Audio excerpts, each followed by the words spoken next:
Euro চ্যাম্পিয়নশিপের ১৭তম আসরের ফাইনালে রাতে ইংল্যান্ডের মুখোমুখি হবে স্পেন। ইউরোর প্রথম শিরোপার খোঁজে ইংলিশরা। অন্যদিকে রেকর্ড চতুর্থবারের মতো চ্যাম্পিয়ন হওয়ার অপেক্ষায় স্প্যানিশরা। জার্মানির বার্লিন অলিম্পিক স্টেডিয়ামে ম্যাচ শুরু হবে বাংলাদেশ সময় রাত ১টায়।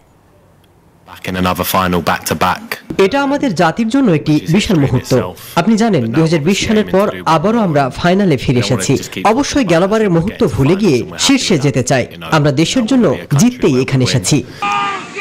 বিশ্বকাপ জেতার পর বৈশ্বিক কোনো আসরে ইংল্যান্ডের ফাইনাল খেলতে অপেক্ষা করতে হয়েছে ৫৪ বছর। এই দীর্ঘ অপেক্ষার পর ২০২০ সালে ইউরোর ফাইনাল খেললেও জেতা হয়নি শিরোপা। তাই তো দীর্ঘ ৫৮ বছরের শিরোপা খরা ঘোচানোর জন্য ক্ষুধার্ত থ্রি লায়ন্সরা। আমি আপনাদের বলতে পারি যে আজকাল আমাদের দলের খেলোয়াড়রা খুবই ক্ষুধার্ত। আমরা দলের মধ্যে এটির সম্পর্কে কথা বলি, তবে আমরা বেশি মানুষকে জানাতে পারি না।